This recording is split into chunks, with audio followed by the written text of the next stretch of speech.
Ultimately, this is all about a return to making love. So, today's guest and I connect the dots of how we come into the world from the start and how that directly connects to our capacity for intimacy and therefore how we go about having sex. Kate is bringing advanced trauma healing info into this conversation with her expertise in pre and perinatal trauma, the whole journey from preconception to birth through to early childhood imprints. I hope you enjoy this multi layered exploration.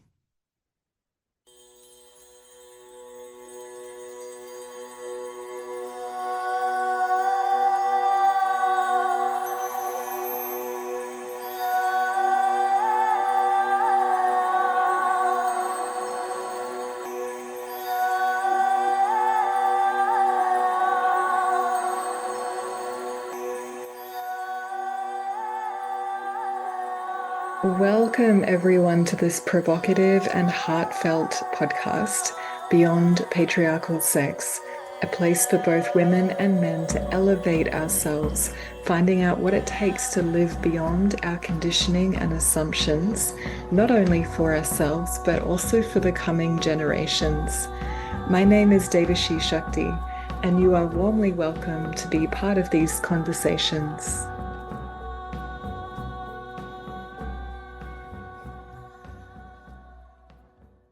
Welcome back, everyone. We have today a very beautiful guest. And Kate, I'm so happy that you could be joining me on the Beyond Patriarchal Sex podcast. Yes, thank you for inviting me, Devashi. My pleasure.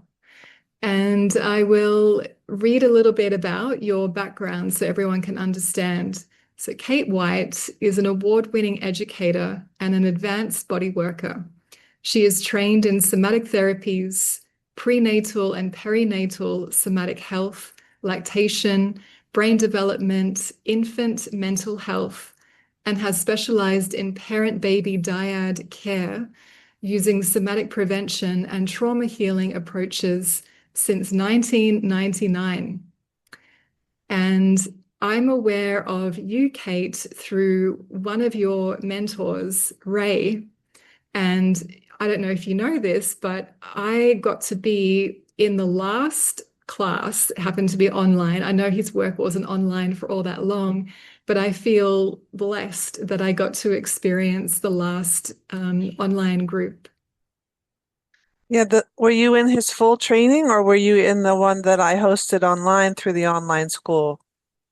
Through the online school, not the full Okay. training.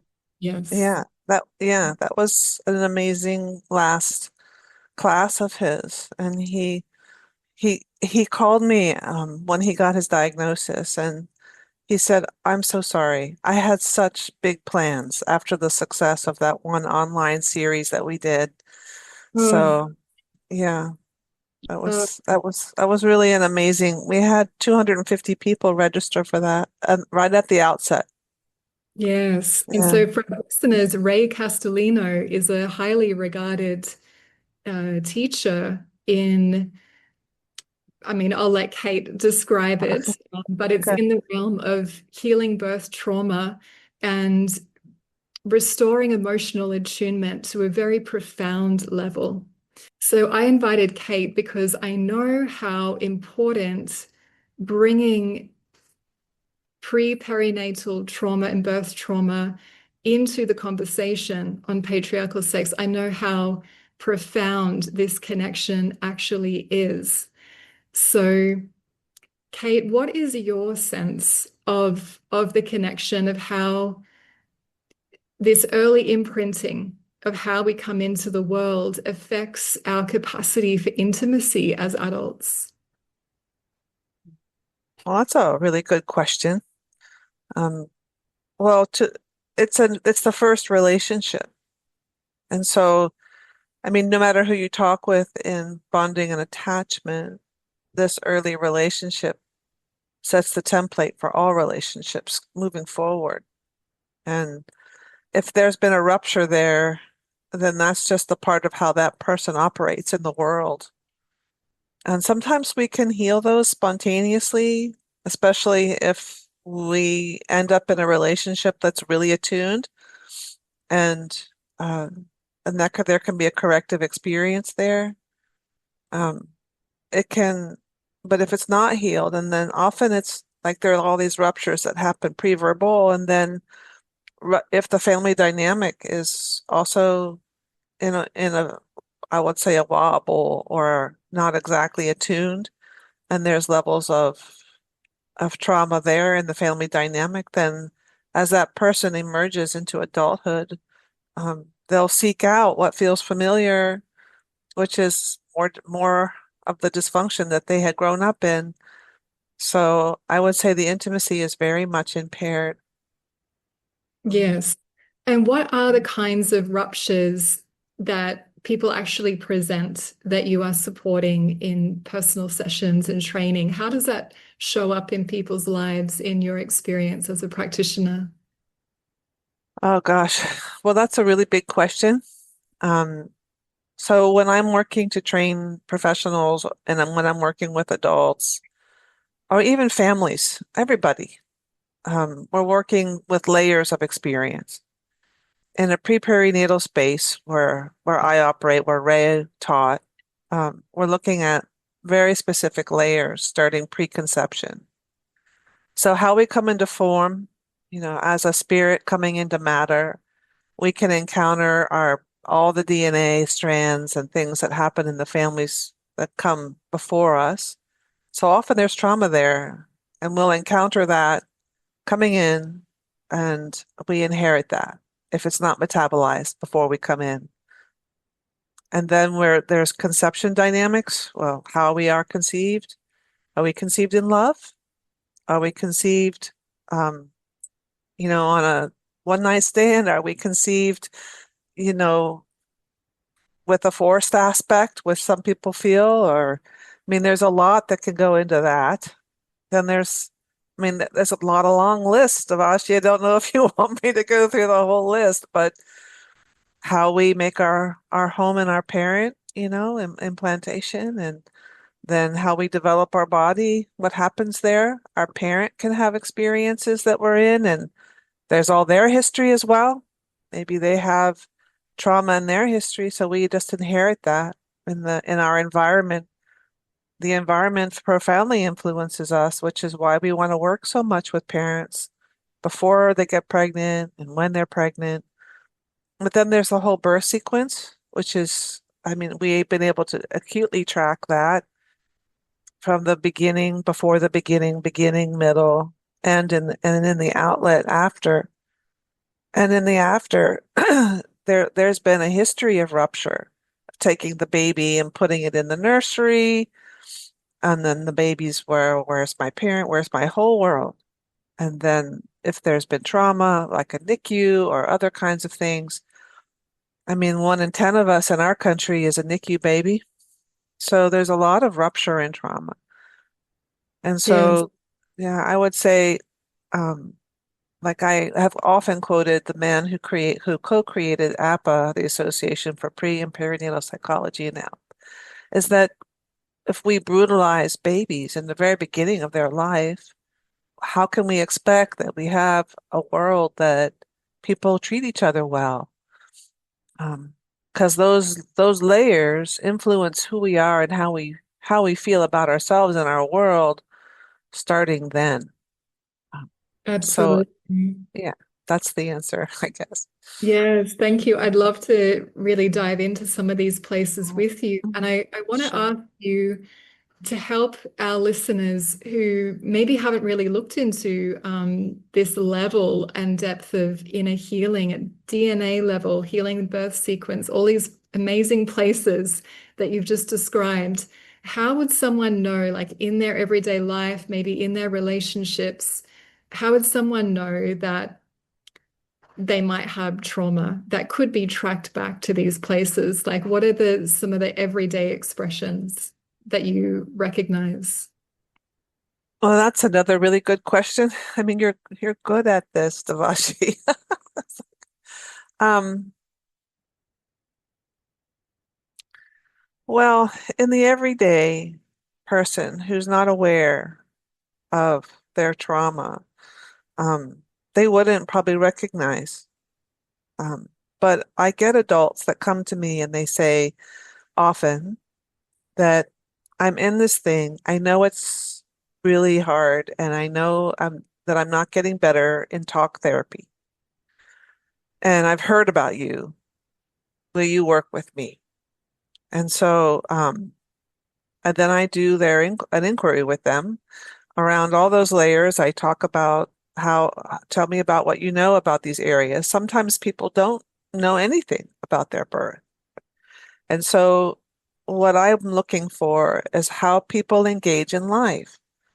The easiest way that someone can detect what they're going, if they're in some kind of a rupture, first of all, it's that bonding and attachment and intimacy that you're so fluent in. But there's also how we do things. So procrastination or um, coming to a place where when you finish something, what happens for you? Do you actually finish things, or do you almost finish things? Or are you constantly speeding? Are you constantly slowing down? Do you need to be rescued from things? Or do you integrate, which is often rest? So really helping people understand their cycles, how they do things. And often people will come because they're stuck. And a stuck place is like, you know, let me get to give you an example of one of my clients who's given me permission. I mean, I do have permission to tell a bunch of stories because I am an educator. I had a man come to me who said, I just have having trouble leaving home. I just, he was 40. He was just totally ashamed and had so much anger about what it was that he was in. And he's very knowledgeable. He became a student in some of my classes. He was an excellent student and learned well.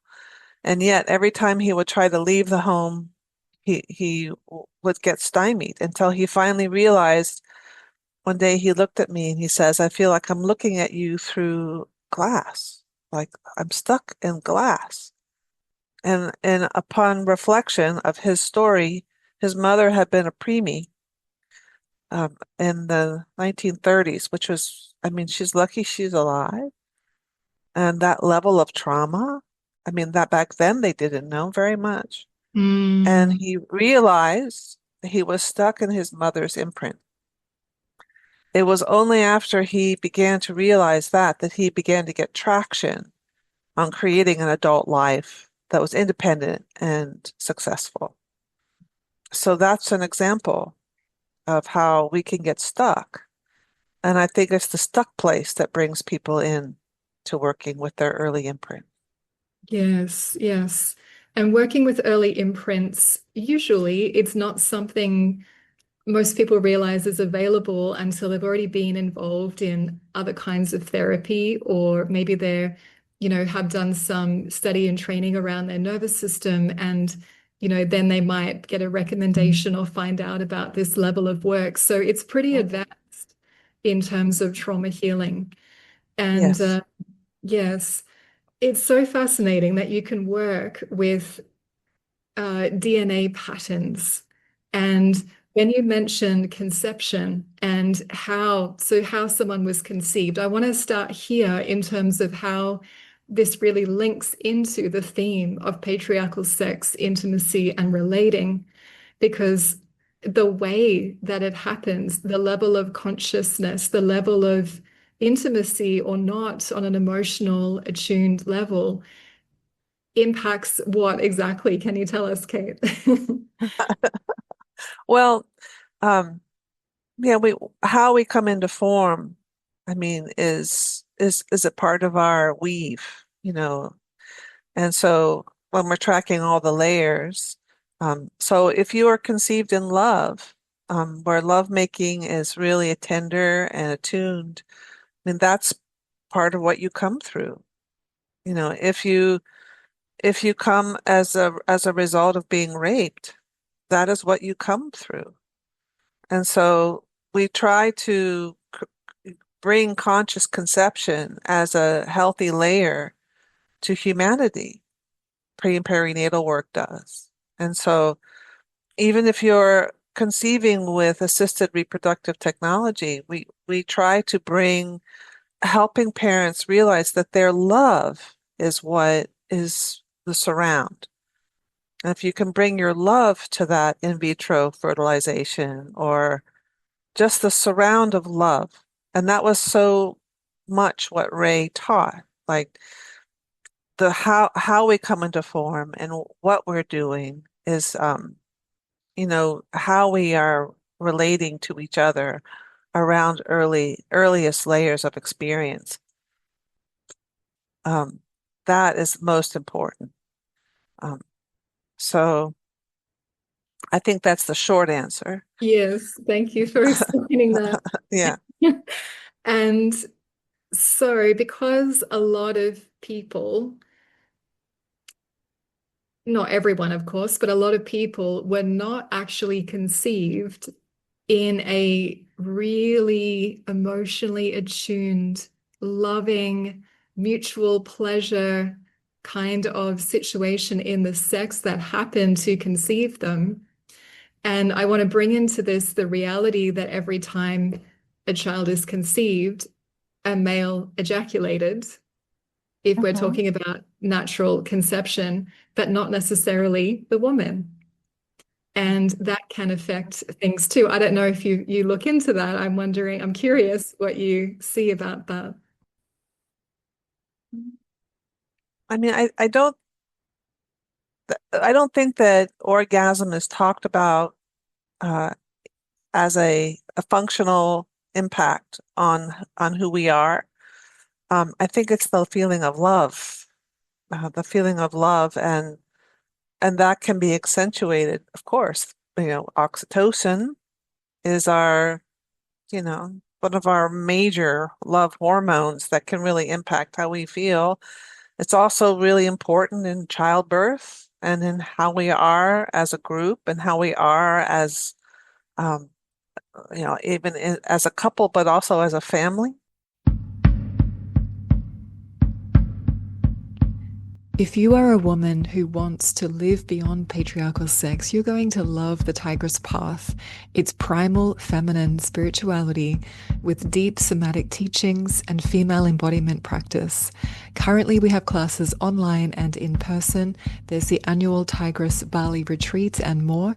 So reach out on social media or go to thetigresspath.com for details.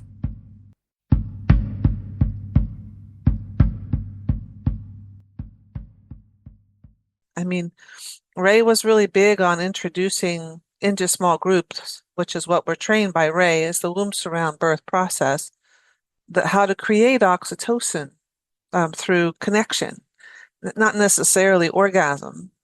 So we were, we're trained to in that sort of intimacy equals health. And Yes. if you're not attuned, if you're a night of wild lovemaking because that's what you like to do without, connecting with your other person in a way that feels that level of oxytocin and intimacy, I can only say, yeah, that probably has an impact on how we are, on who we are, how we come into form. Yes. Yes, I wasn't necessarily planning to ask you that, but it's just coming through when I open this That's up okay. with you. Because to me, it seems like an optimal imprint to receive because orgasm is, of course, not just physical orgasm. If there is real emotional attunement to self and each other, it is a mystical experience, it is a spiritual experience. And I imagine uh, being a woman who hasn't had children, I imagine that the level of coherence and, yeah, restored state that someone is starting from with that imprint is quite profound. Yes. I mean, I would think that would be optimal. And that's why we talk about it. Half of our pregnancies in our country are what we call mistimed. Um, and then there's a certain portion of those that are not wanted. So if you are conceived and not wanted, in my opinion, that's a little bit of hell on earth. And so you're carried in a womb that's where you're not feeling wanted. Then as you get outside the womb, you're not, you project that onto the world around you. So that's why we talk about this early period as being formative and unconscious. And so it's pre-verbal.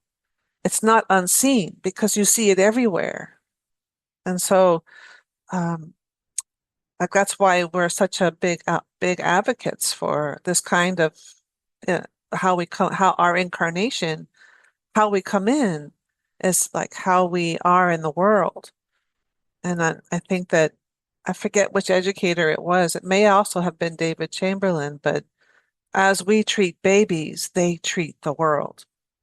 So when you're looking at our world right now, it's filled with violence. At least our world is over here in the United States. I don't know about Bali. I hear good things about Bali.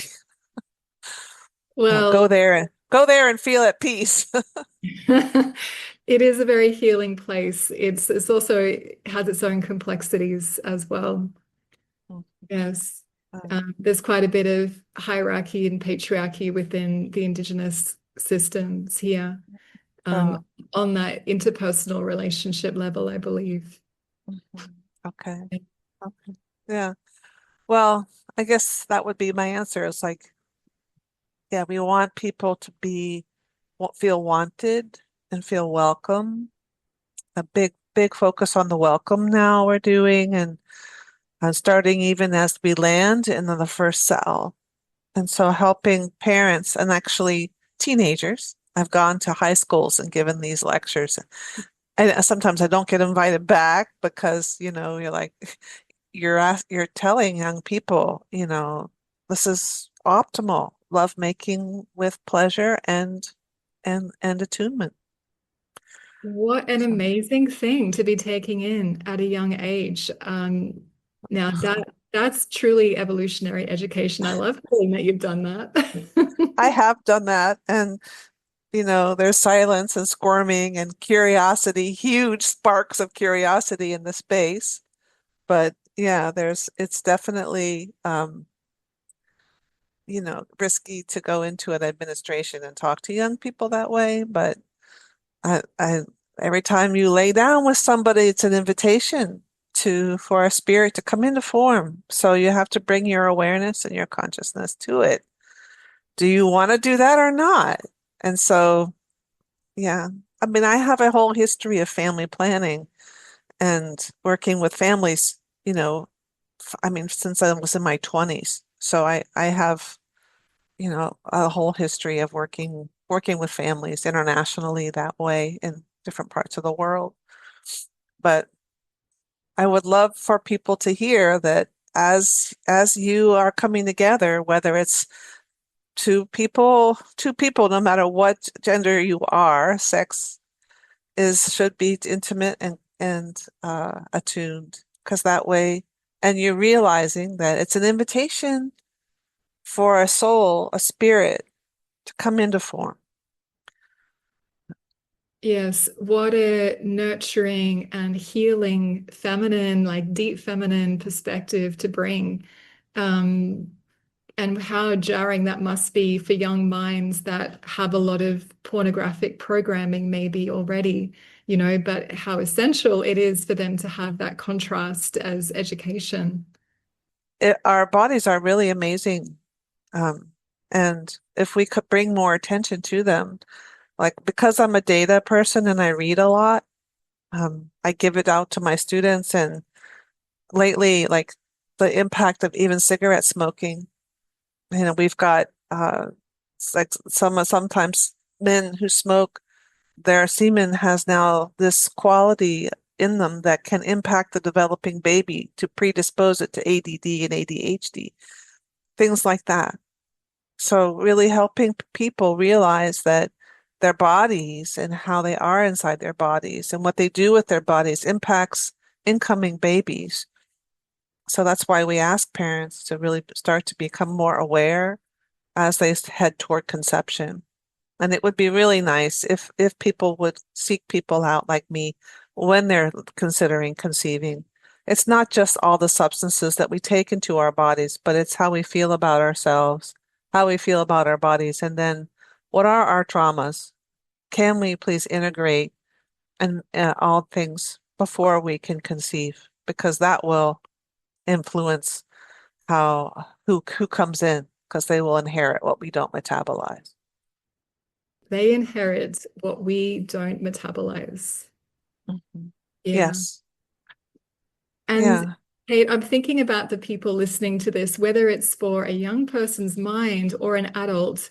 If they're thinking, well, I'm using contraception, I'm not intending to create a child, so is attunement still relevant? I can kind of hear people maybe wondering about that.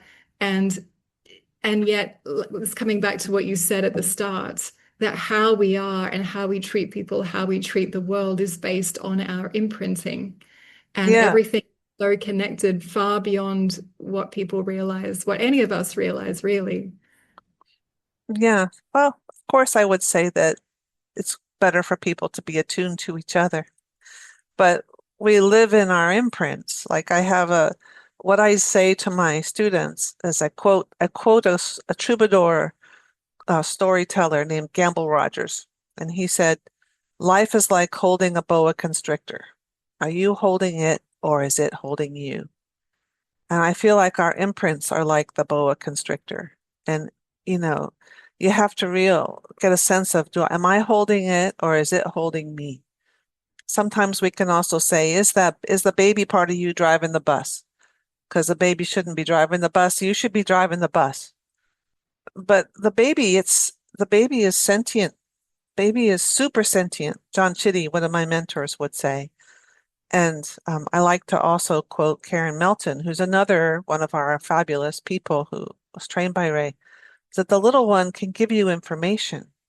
The little one is alive in all of us. That's what we often call the baby, is the little one. And some people, the baby is super alive.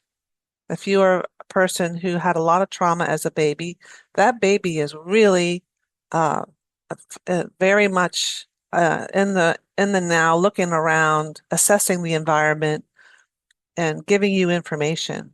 But you have to be the adult online saying, "Thank you, take a seat in the bus. I'm driving the bus."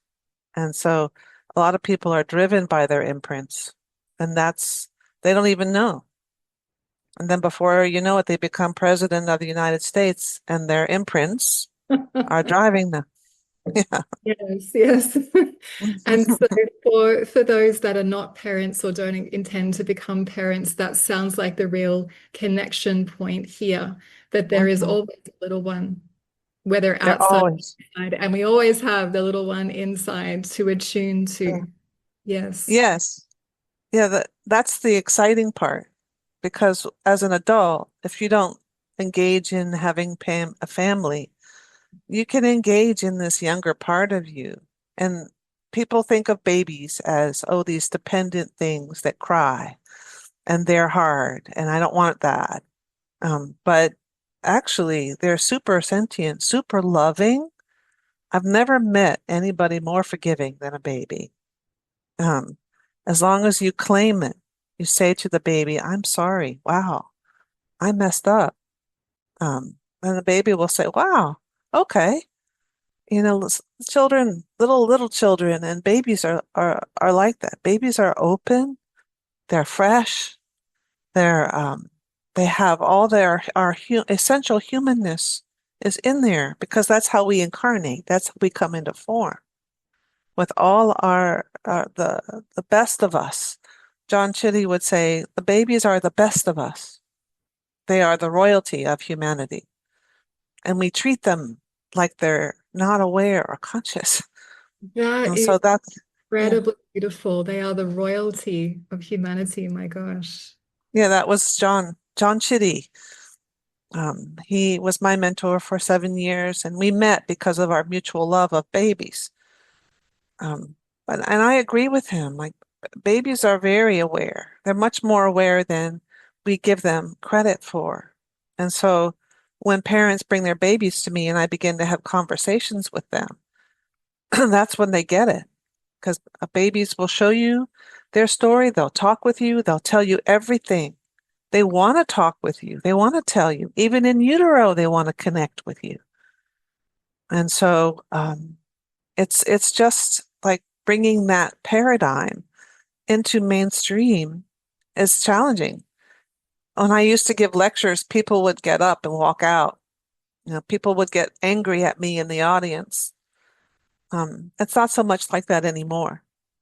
Uh, but when I first started as an educator in 2003, I mean, people were not as receptive, but now they are. And I used to gird myself when I go into a space because I've been invited to speak because people would get angry. But now they shake their head. Yeah, I got it. I'm listening. And I'm like, okay, good. Well, we're making progress. I mean, I've been only doing this 26 years now, and now finally I'm seeing some traction, in the world. Wow, thank you for staying with doing such important work. And that does sound like progress in the culture, which is great to hear.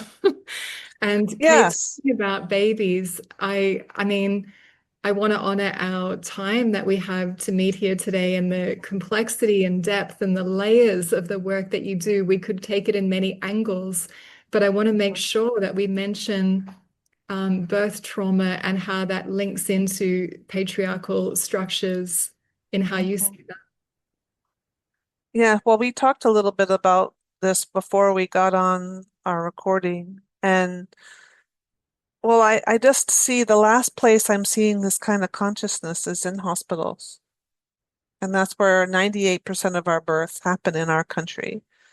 And in other countries where I teach, it's just hospitals, like um, sometimes even in other settings, but I think because of the mechanics of the way the hospitals run, which is necessarily hierarchical and patriarchal, therefore, um, that's where I see some of the trauma come, like insisting that women be on their backs to give birth, when we know the mechanics of birth are much better if the woman can move, the birthing person can shift their hips in a certain way, and the Yes, baby hello, will come out. gravity. Working with gravity, working with what feels best in their body, privileging that birthing person's experience as opposed to the medical doctor. And I've seen women just get caught up in how they do it in air quotes. So that that is very common. And then when I'm working with birthing families that come to me after birth with birth trauma, I tend to listen to them and just say, look, you got caught up in their policy, and that's how they do it in air quotes. And so I often make the repair with families because hospitals don't. I think it's too much liability for them. And I think I'm seeing an increase now in obstetricians coming back around after births and making the repair, which is good. I'm seeing now recommendations that we increase our care for families after birth, which is also really good. So I am seeing changes, but if an obstetrician is out there listening to me, I imagine that there'll be like, well, this person doesn't know like how it is really. And so I have deep relationships with midwives. I think midwives are um, the most amazing care that we can give our families. And yet they're not as prevalent in our country. They've been also dominated. Um, they're I would say, matriarchal, in their approach, collaborative. Um, and they have also been, persecuted in our country. And so, And Kate, can we go into the mystical element of, say, the optimal birthing situation leading up Mhm. to today? And yeah, so the mystical level. but the mystical level is why I love my work. I mean, it's not for everyone. So, but because I'm a student of energy medicine, and so it's the energetic that precedes.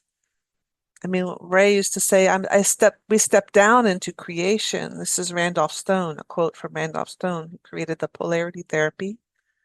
But it's not only in polarity, it's in like Ayurveda, it's in a lot of old Eastern ways of thinking that we come in as spirit, um, and then what calls us into form, there are some mystical levels of the work that I do, and that's the yin, the yang, and the neutral. And those qualities, we call them Raja, Sattva, and Tamas. These are just early Ayurvedic energies. So the yang aspect is what comes down from the heavens, and the yin aspect is what receives. So this is, really in every one of us is there's a yin, a yang, and a neutral space. And it's just how we inform our creation. So it's If you value the messages being shared here, please do follow and subscribe because that helps enormously to get this podcast in front of new listeners around the world. Leaving a review on Apple Podcasts also helps a lot too, and I would love to hear how this episode is touching you. And may we all be free from suffering.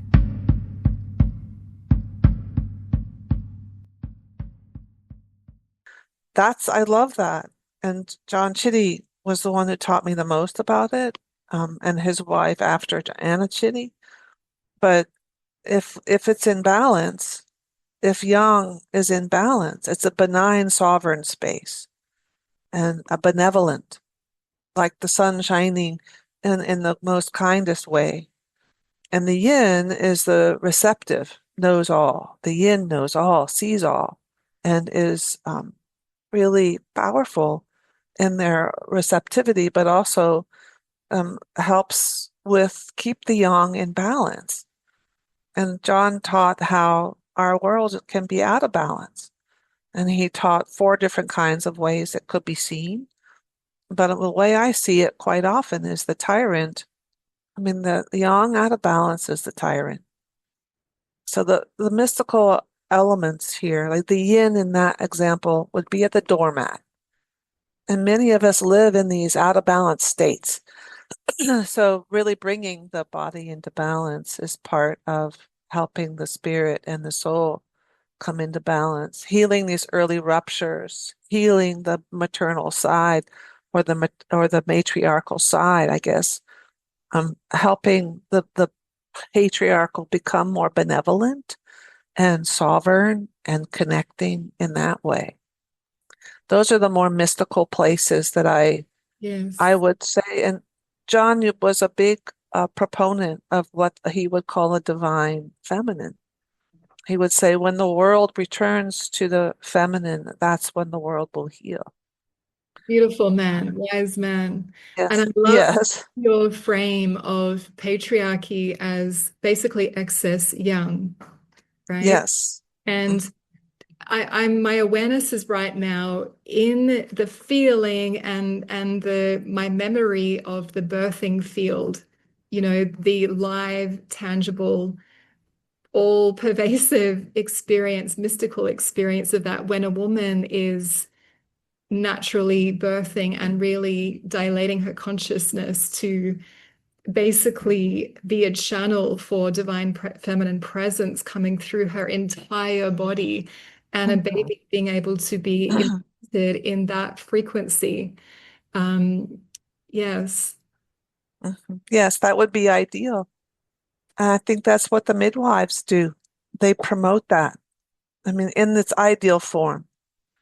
I mean, not every midwife is going to be that way, but the ones that I work with, I would say, are very attuned to how powerful birth can be and how important it is to support the woman in that. Um, yes. And the sense of awe and reverence that everyone can feel, that the family can feel, that the mother and the baby have that imprinting and connection and intimacy through. Is something unbelievably sacred and profound. yes, And when yes. that's inhibited from actually happening as an embodied experience without interruption or too many interruptions. This is a way that that excess young continues in the culture, in the Yeah. lineages, right? Yes, that's true. Um, that woman also really needs support after birth. And that is also something that has been dropped. Um, but I can also say that it's equally important for the man or the other parent to recognize their role and to be willing to support the usually the postpartum woman's busy feeding. And I think when we see the other parent not be so supportive, that's a trauma. So, and we keep women company there, but what I say to parents is like, you have to really be in that supportive space. And so for the other parent, they have to really say, look, this is my role now, and really helping him or the other parent be a layer of support for the other parent. So two layers of support. And Ray talked about how every baby needs two layers of support. And so we have patterns that where's your support? That was one of the questions Ray would always ask. Well, who is your support? And as a culture in our world, in part, I don't know about Bali, but we just drop families. We don't care for them as well as we should, which is what, part of my rallying cry is how can we create a better world um, for supporting families? Other cultures do it better than ours. And but really helping families understand postpartum, they're going to need support. And it's not just the patriarch, the man who supports the woman. It's our culture supporting the family. Yeah. And that is what really needs to change. And how do we do that? You know, one family at a time. Yes, Kate. And I want to say something very specific that I'm tuning into when I'm tracking that optimal, beautiful, sacred atmosphere when a woman is able to birth in her full capacity and the natural inclination to support that might come from her partner when he gets to have what I would call this sense of being rearranged or rewired and this meeting with the real divine feminine frequency that puts that excessive yang in its place and can be such a pivotal turning point. Yeah. Yeah, exactly. I've seen it happen. And the other thing I want to mention is that, like before we end, I if a woman is out there listening and had a really crappy birth, um, I want I want her to know that these things can be repaired. And even if she has optimal support with a beautiful partner and a great midwife, some things happen where the baby can get stuck or the baby can have an issue. It's not there. There are so many moving parts to helping people heal from birth trauma. And I think what's hard for parents is that they blame themselves for the trauma that they encounter at birth. And so I often tell my students that healing birth trauma is like playing a three-dimensional chess game where pieces can come from above and below. And sometimes I say it's a four-dimensional experience because you're tracking spirit coming into form. And then you have multiple players. You've got the baby, you've got the parents, and then there you have yourself in that space if you're the practitioner. And if you have early trauma, you need to work on that if you're going to sit in that space too. So, and then you can feel the surround. I mean, what happens around that family? And you're tracking all of that as a practitioner. So it's a pretty big job. And so it takes a while to learn, but it's learnable. And even small parts can make a difference. And one things I will say is that if you know nothing and you're hearing this for the first time, you can say to your own baby self or to any baby, welcome, welcome to planet Earth. I know where you come from. You come from a spiritual world where we all come from, and I want to welcome you. And I know you're here for a purpose, and I just want you to know that I see you, and that we can welcome people, because if you welcome a baby, it plants the seeds of peace. It's incredibly beautifully said. Thank you. And thank you for mentioning the guilt and the, huge amount of moments where rupture and trauma can happen from that timeline of conception, preconception, all the way to early parenting. There's so many opportunities for ruptures to happen, but the repair, there's so much Yeah. emphasis on repair in your work. That's what it is. Yes, it's restorative, and repair is essential. And it's never too late to heal. I mean, I've even had 70-year-olds come to my office and saying, I've heard about you. I want to heal my C-section that happened, 50 years ago. So it's all repairable, and it comes down to the body. The body remembers. And so that we have skills now that repair that, thanks to Ray Castellino and other pre and perinatal pioneers. Excellent. I'm so grateful for you and all of your colleagues and the people that have come before you. It's such incredibly important and deep and advanced work. Our listeners, if they want to connect with you, Kate, and understand more about what you have to share, maybe do some personal healing or some training with you, how should they find you? Well, I have an online school that's where you found me first, which is called the Pre and Perinatal Healing Online. And they can just Google that. You go in there, you'll find a lot of practitioners in our somatic network that are right in there free. And there's some free content there. But I have an institute, the Pre and Perinatal Somatics Institute, which is ppnsomatics.com. I have another educational center, which is ppncenter.com. And my private practice is katewhiteppn.com. So that's how people can find me. Um, and it's really been a pleasure talking with you. I feel like we could probably talk for another hour or two.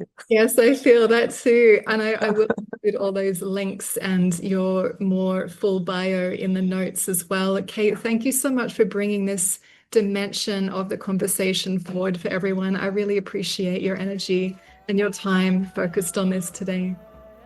It was wonderful to be with you. Your energy too, Devasi. This is wonderful.